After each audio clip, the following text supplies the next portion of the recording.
Lectura del Santo Evangelio según San Mateo.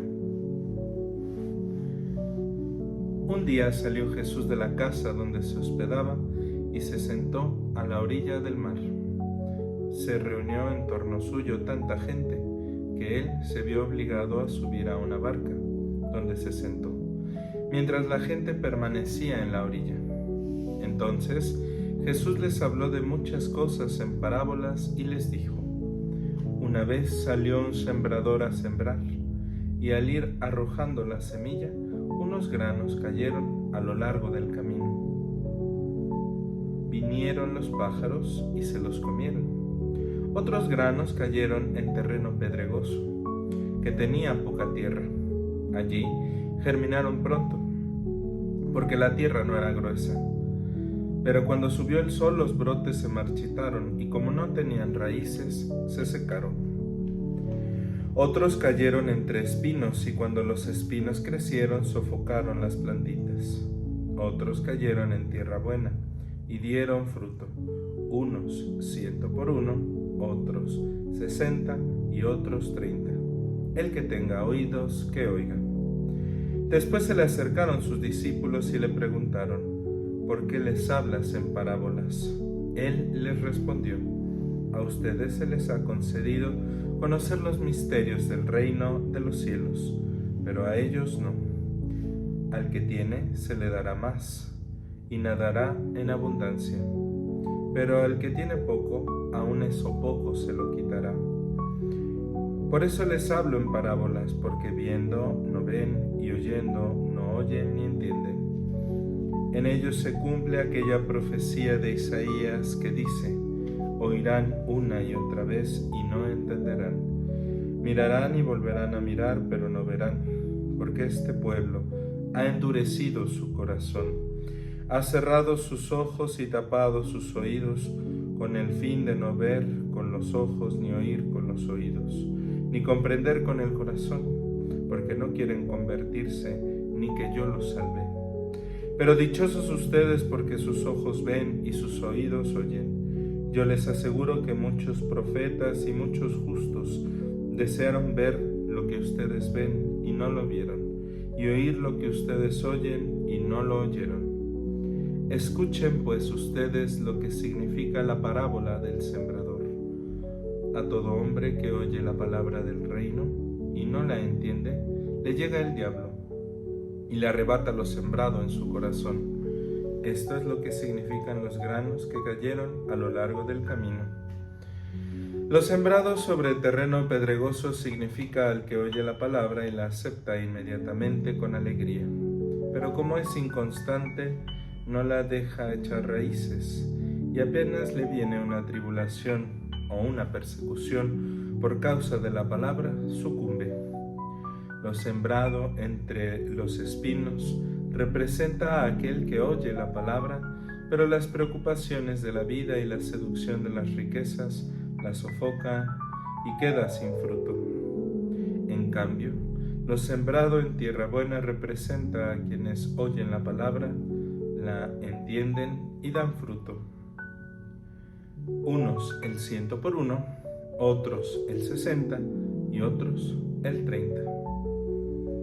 Palabra del Señor. Queridos hermanos, nos encontramos en este domingo 15 del tiempo ordinario y la palabra de Dios nos coloca en la primera lectura la clave para entender el sentido de las lecturas de este domingo. Y es que lo que nos dice Isaías es que la palabra de Dios, ¿verdad?, es como una brisa, una lluvia que sale de Dios, pero que no regresa a Él sin haber empapado la tierra. Es decir, la palabra de Dios viene de Él, Dios mismo es su fuente, pero viene dirigida hacia nosotros para tocar nuestra vida. Y depende de la actitud, y ese es el tema, la actitud con la que acogemos y hacemos vida la palabra de Dios. Isaías nos lo dice con mucha claridad. Así será la palabra que sale de mi boca, no volverá a mí sin resultado, sino que hará mi voluntad y cumplirá su misión. La palabra de Dios entonces tiene una intención: tocar nuestra vida y transformarla. Pero el Evangelio nos ayuda a entender que no es tan sencillo, sino que depende de la actitud y de la preparación con la que nosotros acogemos esa palabra. El Evangelio nos da la clave para entender, sin embargo, que es muy importante la actitud con la que nosotros acogemos la palabra. La palabra viene con su fuerza a nuestra vida, pero si nosotros no tenemos una actitud adecuada, puede ser que no dé frutos. Y ese es el sentido, ¿verdad? Que nuestra vida escuche, acoja, acepte la palabra de Dios para dar frutos. La primera de las actitudes que nos menciona Jesús en el texto del Evangelio es la de aquellos, ¿verdad?, que aceptan la palabra, pero que, sin embargo, frente a las tentaciones, frente al pecado, frente a la acción del demonio, ¿verdad?, pierden la fe, pierden la batalla, claudican.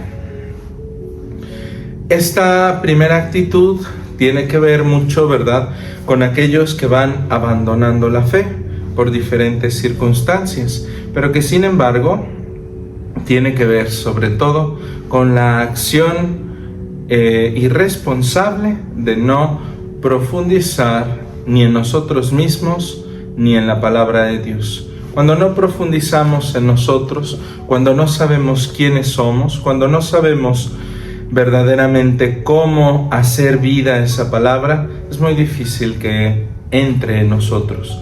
A veces este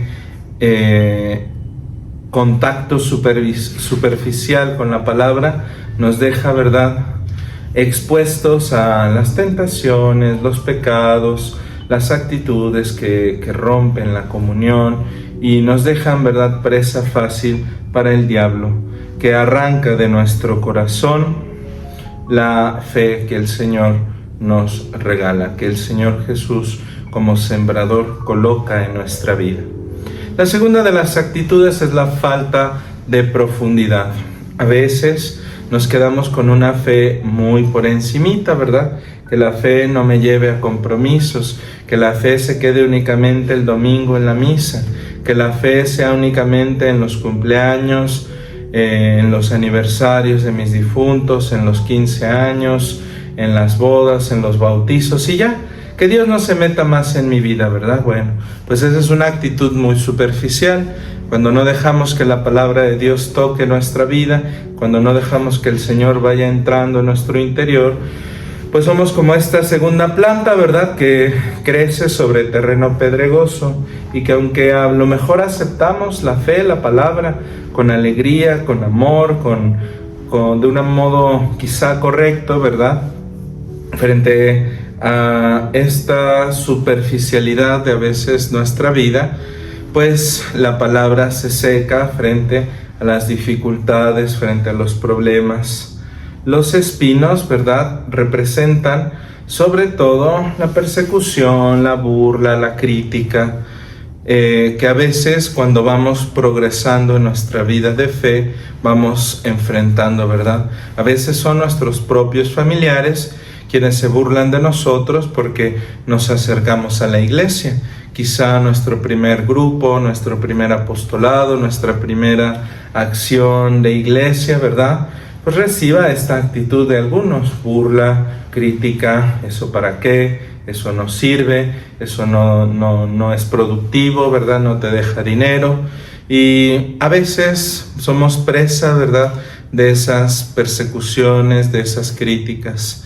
Dios quiera, ¿verdad?, que no vivamos una persecución más cruel, más sangrienta como la de los primeros años, donde muchos cristianos también que no tenían una fe completa en el Señor, pues claudicaban. Aquí el evangelista Mateo seguramente que está recordando la situación de esas primeras comunidades que renunciaban a la fe frente a la violencia y a la persecución de los primeros siglos. Bien, pues Finalmente está la tierra buena, que nos dice, ¿verdad?, el Evangelio, da un fruto, y un fruto a veces de 100 por 1, es decir, que si nosotros somos una semillita, ¿verdad?, dar el 100 por 1 significa que a lo mejor en una sola persona, pues a lo mejor el Señor ha tocado, ha ayudado, ha multiplicado su gracia, ¿verdad?, a lo mejor en 100 personas, no exactamente eso, ¿verdad?, sino pensémoslo en pocas personas cuando habla del 30, en algunas personas cuando habla del 60, o en muchas personas cuando habla del 100 por 1. No se trata de números así que vayamos contando, ya ayudé a 20 personas, ya llegué al 30, ya no voy a ayudar a nadie más. No, se trata, ¿verdad?, de entender que a lo mejor Dios va a ayudar a unas cuantas personas a través de mi vida, y eso no significa que esté mal. Yo necesito abrirme con todo lo que soy, con todo lo que tengo, a la voluntad de Dios, y prestarme para que Él actúe su obra en mi vida. Que son 100 personas, bendito sea Dios. Que son millones de personas, bendito sea Dios. Que eso no sea una angustia para nosotros, sino auténticamente el abrir nuestra vida a Dios. Y finalmente, cuando Pablo habla de que toda la creación está a la expectativa de la consumación, de la manifestación gloriosa de los hijos de Dios, nos dice, ¿verdad?, que todas las cosas fueron creadas para Dios y por Dios. Y entonces no desaprovechemos, ¿verdad?, la oportunidad de alabarlo, de bendecirlo, de glorificarlo en cada momento de nuestra vida. Que las cosas, que las diversiones, que los trabajos, las actividades, el mundo, los animales, la naturaleza, que nada sea un distractor, sino que todo nos vaya encaminando, ¿verdad?, hacia realizar la voluntad de Dios en nuestra vida. Y así experimentaremos siempre en medio de nosotros gracia y paz, salud y bendición de parte de Dios nuestro Padre, que desea para todos nosotros una genuina comunión. Que el Señor nos ayude a entender su palabra y a profundizarla. Es lo que le pedimos en esta noche, en el nombre del Padre y del Hijo y del Espíritu Santo. Amén. Dios les bendiga.